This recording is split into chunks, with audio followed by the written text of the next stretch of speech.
Hello everyone, welcome back to study with Namrata Pandey. मैं हूं आपके साथ नम्रता पांडे। मैंने पिछले क्लास में आपको जीन पियाजे, लेव वाइगोत्स्की एंड कोहलबर्ग के बारे में बिल्कुल डिटेल में बताया था और उसी के अंदर सीटेट में पूछा भी जाता है। 2-3 दिन से तबीयत डाउन चल रही थी, उसका प्रश्न उत्तर मैं नहीं लेकर आ पाई थी, तो उससे जुड़े हुए कुछ प्रश्न हैं जो कि काफ़ी महत्वपूर्ण हैं। इसको बिल्कुल गंभीरता से देखिएगा और इसका आंसर करिएगा। पहला प्रश्न है आपका, लॉरेंस कोहलबर्ग के सिद्धांत में कौन सा स्तर नैतिकता की अनुपस्थिति को सही अर्थ में सूचित करता है। जिस तरह से मैंने कोहलबर्ग के स्तर को बताया था, मैंने कहा था कोहलबर्ग से जो भी प्रश्न पूछे जाते हैं उनके स्तर को लेकर कि उन्होंने पहले स्तर में क्या कहा, दूसरे स्तर में क्या कहा, यानी कि जो उनकी अवस्था है, स्टेज है, उसको ही लेवल कहा गया है। उन्होंने कितना स्तर दिया है, मैंने ये सब बिल्कुल पिछले क्लास में डिटेल में बताया था कि उन्होंने तो 4 स्तर बताया हुआ था, 3 स्तर दिया था, लेकिन उसको पूरा डिटेल में समझाने के लिए 5 भागों तक लेकर जाया गया है। लेकिन उनका जो प्री मोरल लेवल है, यानी पूर्व नैतिक स्तर, वो उसमें उन्होंने 3 स्तर में से जब उसको 5 स्तर में कन्वर्ट किया गया, उसको डिटेल में समझने के लिए 5 स्तर में किया गया है, तो उन्होंने जो 3 स्तर दिया था पूर्व नैतिक अवस्था, उसी में ये पहला ही स्तर है जिसमें कि नैतिकता की अनुपस्थिति को सूचित करता है, यानी कि के अंदर नैतिकता की भावना नहीं होती है। तो ये स्तर 1 है, तो इसका आंसर हो जाएगा 3। दूसरा प्रश्न है आपका, पियाजे के सिद्धांत के अनुसार निम्नलिखित में से कौन से व्यक्ति के संज्ञानात्मक विकास को प्रभावित नहीं करेगा। पियाजे के सिद्धांत के अनुसार, और अगर इस प्रश्न को और इस सारे टॉपिक को आप और भी डिटेल में समझना चाहते हैं और इसको याद करना चाहते हैं, तो एक बार पिछला क्लास ज़रूर देखिएगा, आपको याद हो जाएगा। आप एक बार डिस्क्रिप्शन बॉक्स चेक करिएगा, आपको मैं जितना भी मैंने बाल विकास का क्लास लिया है सब आपको मिल जाएगा। तो पियाजे के सिद्धांत के अनुसार निम्नलिखित में से कौन सा व्यक्ति के संज्ञानात्मक विकास को प्रभावित नहीं करेगा। प्रश्न को भी देखना है, नहीं पूछ रहा है या फिर करेगा। भाषा परिपक्वन और क्रियाकलाप, ये सभी करेगा। और अगर संज्ञानात्मक विकास को नहीं करता है तो यह है आपका सामाजिक अनुभव। और ये सीटेट 2015 में पूछा गया है। पहला प्रश्न भी सीटेट 2015 में, दूसरा प्रश्न भी सीटेट 2015 में। तीसरा प्रश्न है आपका, वाइगोत्स्की के सिद्धांत में विकास के निम्नलिखित में से कौन से पहलू की उपेक्षा होती है। वाइगोत्स्की किस पहलू पर ज़्यादा जोर नहीं देते हैं, तो वो सामाजिक, सांस्कृतिक, भाषाई सभी पहलू पर जोर देते हैं, वो जैविक पर नहीं देते हैं। ये भी सीटेट 2014 में पूछा गया था। अगला प्रश्न है आपका, 1 वर्ष तक के शिशु जब आँख, कान व हाथों से सोचते हैं, यानी कि वो अपने इंद्रिय का प्रयोग कर रहे हैं, तो निम्नलिखित में से कौन सा स्तर शामिल है। जब इंद्रिय का प्रयोग कर रहे हैं तो इंद्रिय जनित, मैंने इस तरह से बोर्ड पर बताया है कि आपको याद बोर्ड पर ही हो जाएगा, और ये सीटेट 2014 में पूछा गया है। प्रश्न नंबर आपका 5 है, रिया कक्षा पिकनिक तय करने हेतु ऋषभ से सहमत नहीं है। ऋषभ एक उस क्लास का लड़का है जो कि कह रहा है कक्षा में पिकनिक करना है, और लेकिन रिया जो है उससे एग्री नहीं है, वो नहीं चाह रही है ऐसा, और वह सोचती है कि बहुमत के अनुकूल बनाने के लिए नियमों का संशोधन किया जा सकता है। यह सहपाठी विरोध जो है, यानी कि दोनों तो सहपाठी है, एक ही क्लास के पढ़ने वाले हैं, लेकिन ये जो विरोध हो रहा है ये पियाजे के अनुसार किससे संबंधित है।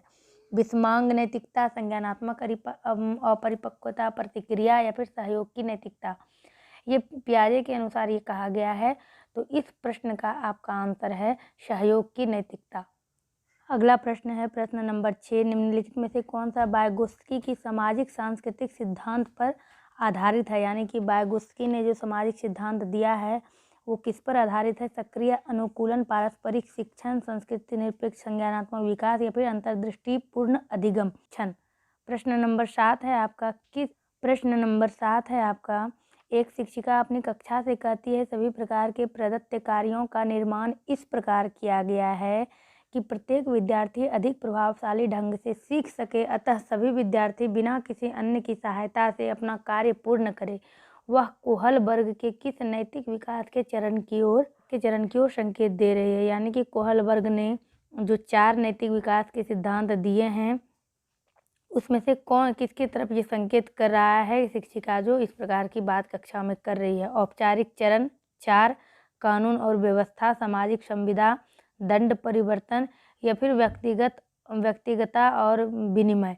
तो ये कानून और व्यवस्था होगा आपका पहला नंबर। प्रश्न नंबर 8 है आपका, प्रश्न नंबर 8 है, कर्नेल सिंह कानूनी कार्रवाई तथा खर्चे के बावजूद आयकर नहीं देते हैं। जो इनकम टैक्स होता है वो नहीं दे रहे हैं, वो सोचते हैं कि वे एक भ्रष्ट सरकार को समर्थन नहीं दे सकते जो अनावश्यक बांधों के निर्माण पर लाखों रुपया खर्च करती है। वो संभवतः कोहल वर्ग के नैतिक विकास की किस अवस्था में है? तो देखिए, बच्चे से जुड़े हुए बात नहीं है, यानी कि हर तरह से इस तरह का जो मैं आपको प्रैक्टिस सेट करवाती हूँ या फिर टॉपिक जो दे रही हूँ, यहाँ देखिए बच्चे से जुड़ी हुई कोई बात नहीं है। यहाँ तो सीधी सी बात है कि कर्नेल सिंह इनकम टैक्स नहीं दे रहे हैं क्योंकि उनको ऐसा लग रहा है कि जो इनकम टैक्स जमा वो सरकार कर रही है वो एक भ्रष्ट सरकार है और वो अनावश्यक बांधों के निर्माण में खर्चा कर रही है पैसा। तो ये किस प्रकार की सोच है? तो ये है आपका 2 नंबर पश्च परंपरागत सोच। बढ़ते हैं अगले प्रश्न की तरफ।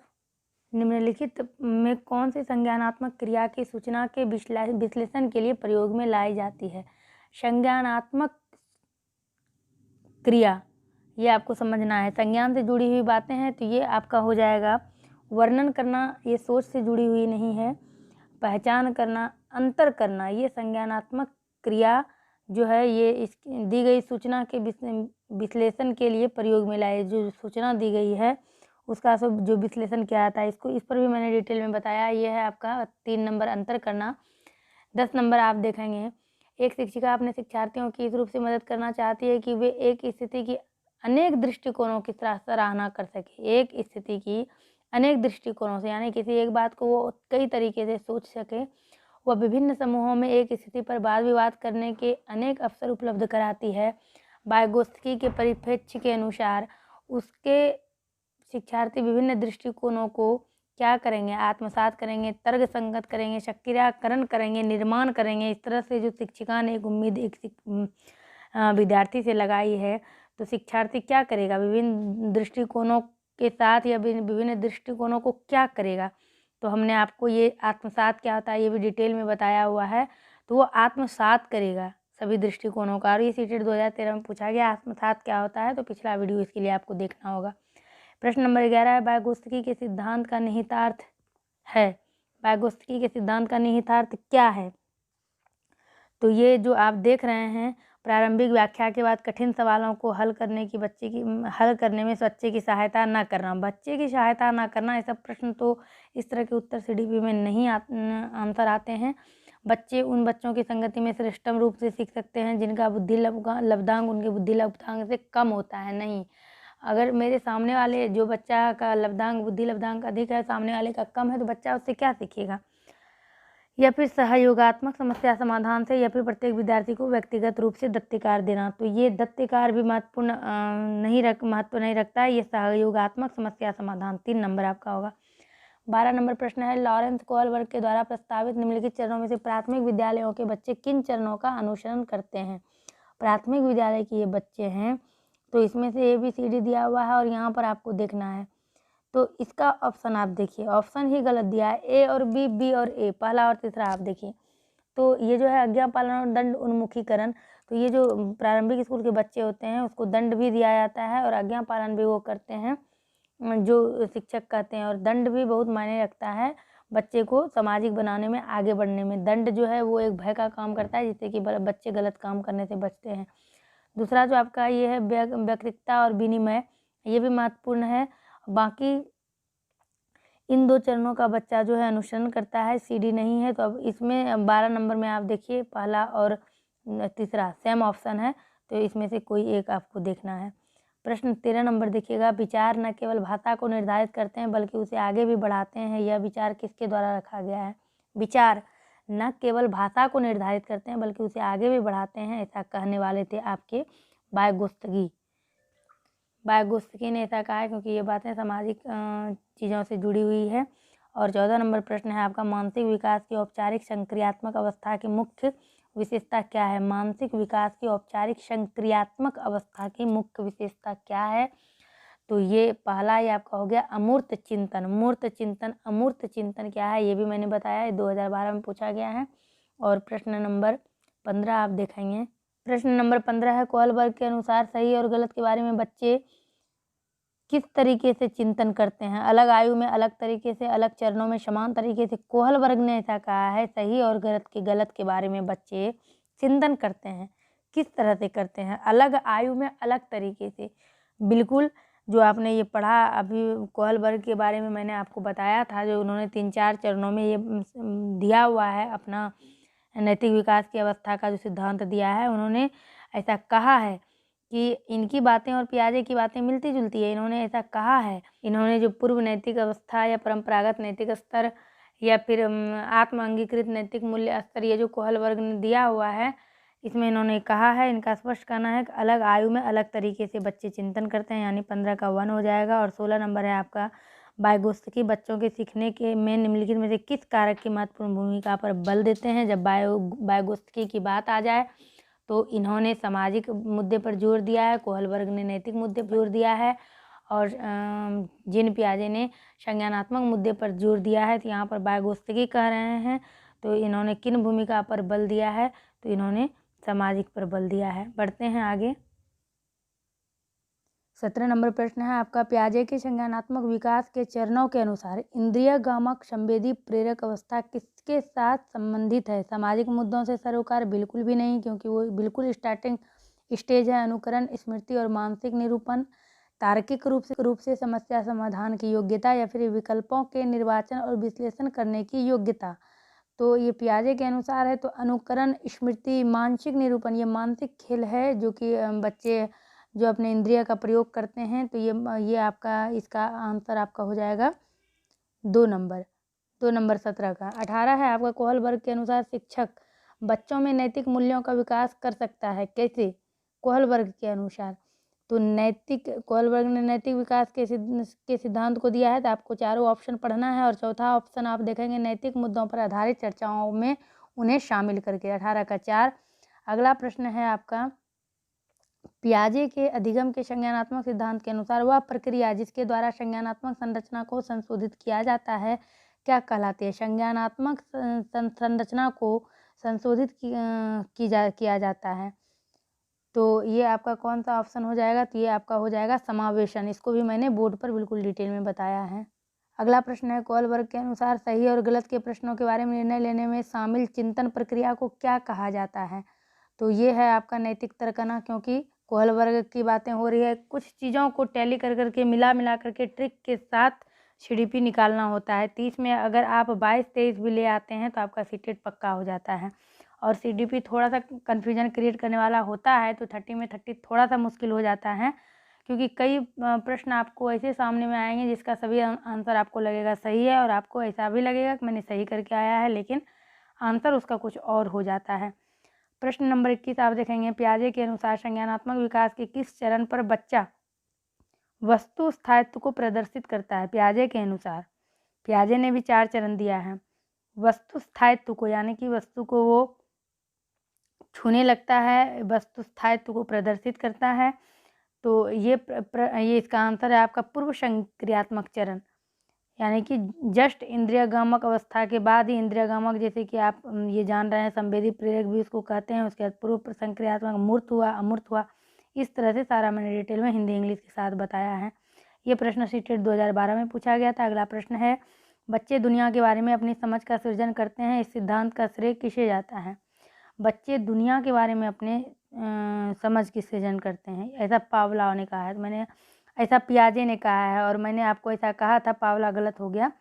और मैंने आपको ऐसा कहा था, कहीं कहीं पर आपको ऑप्शन में पावला और स्किनर कुछ भी दे दिया जा सकता है, और इनसे जुड़े हुए कई प्रश्न सही भी होते हैं कई एग्जाम में।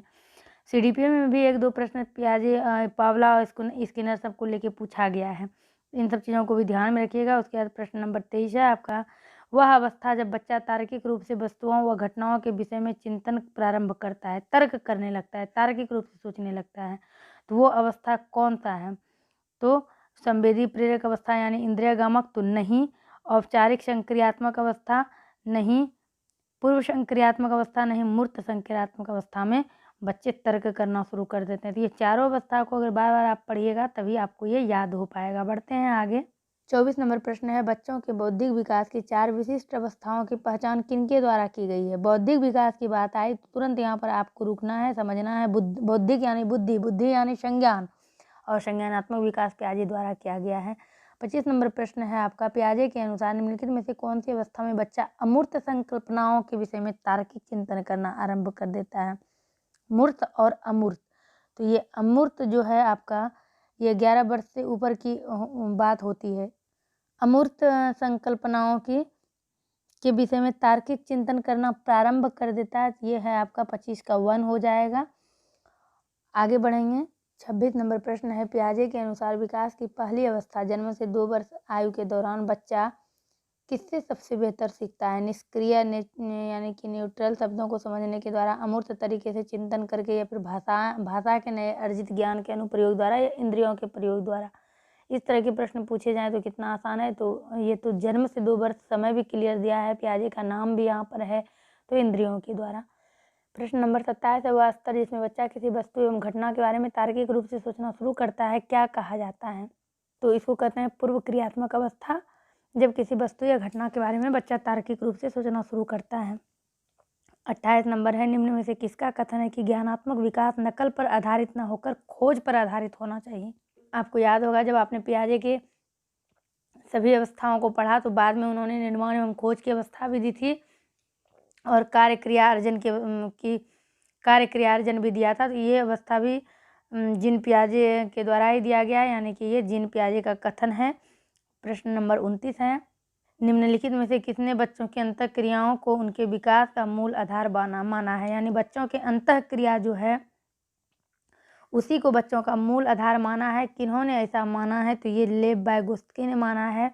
और निम्न में से किसने नैतिक विकास की अवस्था के सिद्धांत का प्रतिपादन किया है? तो नैतिक विकास के सिद्धांत तो देने वाले आपके लॉरेंस कोहलबर्ग हैं। तो जितना भी प्रश्न मैं बता रही हूँ बिल्कुल ध्यान से अगर आप समझिएगा, और अगर आपने पिछला क्लास देखा है तो मेरे आंसर का इंतज़ार किए बिना अगर आप आंसर बताते हैं और मुझे कमेंट्स कर बताते हैं कि जितना भी प्रश्न आप अभी देख रहे हैं उसमें से आपसे कितना सही हुआ, तो आपकी एक बहुत अच्छी पकड़ हो जाएगी। 2-3 प्रश्न तो इस तरह से हर बार पूछ ही देते हैं। तो 45 प्रश्नों को समझकर अगर आप 3-4 नंबर निकाल लेते हैं तो बहुत बड़ी बात है। 31 नंबर है आपका, पियाजे के अनुसार कोई बच्चा किस अवस्था में अपने परिवेश की वस्तुओं को पहचानने एवं उनमें विभेद करने लगता है? तो ये अवस्था क्या है आपका? पूर्व संक्रियात्मक अवस्था। वाइगोत्स्की के अनुसार बच्चे साथी समूह के सक्रिय सदस्य कब होते हैं? तो बच्चे किशोरावस्था में होते हैं। और पियाजे ने किसी बच्चे के विचारों में नए विचारों के समावेश हो जाने को क्या कहा है? तो उन्होंने कहा है इसे सात्विककरण। 34 देखेंगे, जीन पियाजे के अनुसार कितने वर्ष की आयु तक के बच्चों में संज्ञानात्मक परिपक्वता का अभाव पाया जाता है? यानी कि बिल्कुल मैच्योर्ड वो संज्ञान से, माइंड से, बुद्धि से नहीं होता है। कितने अवस्था के बच्चे तक में? तो इन्होंने कहा ये 6 वर्ष के बच्चे, उसके बाद फिर वो आगे बढ़ते आते हैं, उनकी जो बुद्धि है, जो संज्ञान है, वो परिपक्व होते जाता है। 35 नंबर प्रश्न है, बच्चों के विकास से संबंधित निर्माण एवं खोज की सिद्धांत निम्न में से किसने दिया है? तो जीन पियाजे ने दिया है। आप देख रहे हैं एक ही पॉइंट को कई तरीके से पूछा गया है, कई तरीके से। इससे काफ़ी आपका कॉन्सेप्ट क्लियर होने वाला है। अगर इस तरह के सेट को आप देख रहे हैं, समझ रहे हैं तो कमेंट्स कर जरूर बताइएगा। प्रश्न नंबर 36 देख रहे हैं आप, बच्चों में आधारहीन आत्मचेतना का संबंध उसके विकास की किस अवस्था से संबंधित है? यानी कि जो आत्मचेतना है वो आधारहीन है, उसका कोई आधार नहीं है। तो ये है आपका किशोरावस्था। इसके बाद जो बच्चा मैच्योर्ड हो जाता है, इसके बाद जो आधार पर आधारित यानी कि आधार युक्त आत्मचेतना अवस्था जो मैंने आपको बताया है, रेशनल कॉन्शियस स्टेज, इसमें जो है ये जो विकास, नैतिक विकास होता है, ये चरण अवस्था का होता है। और इसमें जो बच्चे हैं वो भली भांति परिपक्वता ग्रहण करने के बाद ही इस प्रकार के विकास वो कर पाते हैं, यानी ये विकास, इस तरह का विकास संभव हो पाता है। प्रश्न नंबर 37 है, वाइगोत्स्की के अनुसार किसी बालक के विकास में सबसे महत्वपूर्ण योगदान निम्न में से किसका होता है? वाइगोत्स्की ने ऐसा कहा है कि बालक के विकास में सबसे महत्वपूर्ण योगदान किसका होता है? तो यह है समाज का, क्योंकि वाइगोत्स्की ने सामाजिक सिद्धांत दिया है, तो उनसे जुड़ी हुई बातें ही ये कहेंगे, तो इसको आपको ध्यान में रखना है। प्रश्न नंबर 38 है, पियाजे द्वारा बताई गई बाल विकास की 4 अवस्थाओं में औपचारिक अथवा अमूर्त संक्रियात्मक अवस्था की अवधि क्या है? यानी कि जिसको कि आप अमूर्त कहते हैं उसको आप औपचारिक भी कह सकते हैं। तो ये 11 वर्ष से लेकर प्रौढ़ावस्था तक है। आपको प्रौढ़ावस्था अगर ऑप्शन में ना दे तो 11 वर्ष से ऊपर भी दिया जा सकता है, इसको ध्यान में रखिएगा। प्रश्न नंबर 39 है आपका, पियाजे के अनुसार कितने वर्ष से कम आयु के बालकों में संज्ञानात्मक परिपक्वता का अभाव पाया जाता है? अभी तुरंत आपने पीछे देखा है कि कितने वर्ष के आयु के बच्चे में संज्ञानात्मक विकास नहीं होता है, तो वो आपने देखा था कि 6 वर्ष का आपने पीछे देखा था, बस प्रश्नों को के पूछने के तरीकों में फ़र्क किया है, आंसर सेम होगा। प्रश्न नंबर 40 है, लॉरेंस कोहल वर्ग द्वारा प्रतिपादित नैतिक विकास के सिद्धांत के अनुसार पूर्व नैतिक अवस्था की अवधि क्या है? पूर्व नैतिक अवस्था की अवधि जन्म से 5 वर्ष की आयु, जन्म से 2 वर्ष की आयु, तीसरे वर्ष से 6 वर्ष की आयु, 7वें से लेकर किशोरावस्था के प्रारंभिक काल तक। और इसको मैंने पार्ट वाइज एक एक चीज़ को बोर्ड पे डिटेल में बताया है। और ये है आपका जन्म से 2 वर्ष की आयु, यानी कि 2 नंबर। तो पियाजे ने जो संज्ञानात्मक विकास की अवस्था दी है यही दिया है, और कोहलबर्ग ने भी यही दिया है। उसके बाद की अवस्था में दोनों ने चेंज किया है आयु में। प्रश्न नंबर 41 है आपका, लॉरेंस कोहलबर्ग द्वारा प्रतिपादित नैतिक विकास की अवस्था के सिद्धांत के अनुसार नैतिक या चारित्रिक विकास की चरम अवस्था क्या है? तो मैंने आपको बताया था, और वो है आधार युक्त आत्मचेतना वाला अवस्था जो है, ये है विकास की चरम अवस्था। तो 41 का आपका 4 हो जाएगा। प्रश्न नंबर 42 देखेंगे, वाइगोत्स्की के अनुसार किसके बाद में लिंग संबंधी चेतना का विकास हो जाता है? यह ऑप्शन देखेंगे तो आपको सब कुछ समझ में आ जाएगा कि प्रश्न किस प्रकार से पूछा जाना है या किस प्रकार से पूछा गया है। तो बाल्यावस्था के बाद किशोरावस्था में इस तरह की चेतना जो है ये तीव्र हो जाती है। 42 का 3 हो जाएगा। 43 है आपका, वाइगोत्स्की के सामाजिक विकास के सिद्धांत के अनुसार बालक को किससे, फिर ऑप्शन में 3 तरह का आपको फिल इन द ब्लैंक्स दिया है, तो आपको ये देखना है कि इसमें क्या होगा, किस प्रकार के प्रश्न होंगे। यानी कि विद्यालय में, क्योंकि चाहे 2 में विद्यालय है, 2 में समाज, 1 में समाज, 1 में परिवार है। तो वाइगोत्स्की के सामाजिक विकास के सिद्धांत के अनुसार बालक को विद्यालय में, तो विद्यालय नहीं, वाइगोत्स्की की बातें हो रही है तो पहले समाज से शुरू करिए। समाज में जिस प्रकार की सुविधाएं प्राप्त होती है उसका विकास उसी प्रकार का होगा, वाइगोत्स्की ने ऐसा कहा है। बाल विकास के संदर्भ में निम्नलिखित कथनों पर विचार करिए। यहाँ पर 3 कथन दिया हुआ है, इसमें ABC करके आपको देखना है, बताना है कि कौन सा होगा। 4 नंबर आपका ये सभी है, केवल A, केवल B, AB। तो क्या इसमें है? तो बालकों में नैतिकता के विकास की कुछ निश्चित एवं सार्वभौमिक अवस्थाएं पाई जाती है, ये सही है। बालक के व्यक्तित्व के हर पहलू के विकास में समाज का विशेष योगदान होता है, ये भी सही है। देखिए इसमें किसी मनोवैज्ञानिक का नाम नहीं है कि ऐसा पियाजे ने कहा है, वाइगोत्स्की ने कहा है, लेकिन जो बात सत्य है, समाज बहुत बड़ा चीज़ होता है बालक के विकास में। और C नंबर है आपका, बाल्यावस्था में बालक के लिए नैतिक वही होता है जो उसके स्व अर्थात आत्मकल्याण से जुड़ा होता है। तो ये भी सही है, इसका आंसर हो जाएगा ये सभी। और लास्ट प्रश्न है आपका, जीन पियाजे के संज्ञानात्मक विकास के सिद्धांत के अनुसार किस अवस्था में बालक परिकल्पना ढंग से समस्याओं पर विचार कर सकता है? तो इसका आंसर है आपका अमूर्त संक्रियात्मक अवस्था पर। ये 45 महत्वपूर्ण क्वेश्चन अगर आपने ध्यान से सुने, लास्ट तक आपने अगर अपने मन से आंसर किया है तो मिलाइए उसको। और पूरा पिछला क्लास, ये क्लास देखा है तो आपने इस टॉपिक को इस तरह से कवर किया है कि इससे जुड़ा हुआ कोई भी प्रश्न पूछा जाएगा तो आप जवाब देकर आएंगे। हाँ, ये अलग बात है कि आपको घर में प्रैक्टिस सेट बनाते रहना है। तो उम्मीद करते हैं आपके लिए क्लास हेल्पफुल रहा होगा। क्लास हेल्पफुल हो तो वीडियो को लाइक करिएगा, चैनल पर नए हैं चैनल को सब्सक्राइब करिएगा, प्लेलिस्ट चेक करिएगा, डिस्क्रिप्शन बॉक्स चेक कर लीजिएगा, आपको बहुत सहायता मिलने वाली है। मिलती हूँ मैं आपसे अपने अगले क्लास में एक अच्छे से टॉपिक को लेकर। बने रहिए इस चैनल के।